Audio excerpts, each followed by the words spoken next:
একটি অত্যন্ত গুরুত্বপূর্ণ খবরে নজর রাখব। স্টাফ সিলেকশন কমিশনকে চাঙ্গা করতে উদ্যোগ।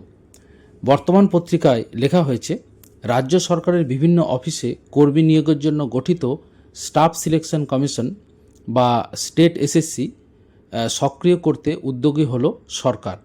এসএসসির জন্য নিজস্ব ড্রয়িং অ্যান্ড ডিসবার্সিং অফিসার, অর্থাৎ যাকে আমরা ডিডিও বলি, নিয়োগ করার উদ্দেশ্যে বিজ্ঞপ্তি জারি করেছে কর্মীবর্গ ও প্রশাসনিক সংস্কার দপ্তর।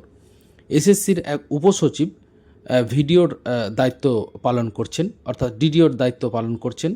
এসএসসি গঠিত হওয়ার পর থেকে কর্মীবর্গ দপ্তরের এক উপসচিব এই দায়িত্ব পালন করে আসছিলেন। সংস্থারই উপসচিব যাতে এবার এই দায়িত্ব পালন করতে পারেন তার জন্য প্রয়োজনীয় প্রক্রিয়া শুরু করার নির্দেশ দেওয়া হয়েছে।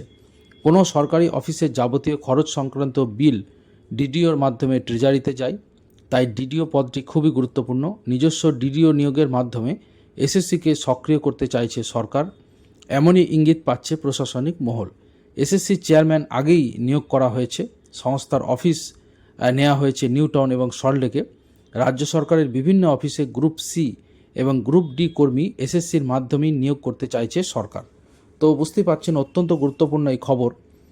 আগামী দিনে রাজ্য সরকারের গ্রুপ সি এবং গ্রুপ ডি কর্মী নিয়োগ হয়তো এসএসসির মাধ্যমে হবে, এবং সেই কারণে কিন্তু স্টাফ সিলেকশন কমিশনকে, যেটি আপনারা জানেন যে উঠিয়ে দেওয়া হয়েছিল, অর্থাৎ অ্যাবলিশ করে দেওয়া হয়েছিল, তাকে আবার রাজ্য সরকার নতুনভাবে বিল এনে তাকে নতুন করে চালু করেছে এবং এখন তার কাজকর্ম শুরু করার কিন্তু ইঙ্গিত পাওয়া যাচ্ছে।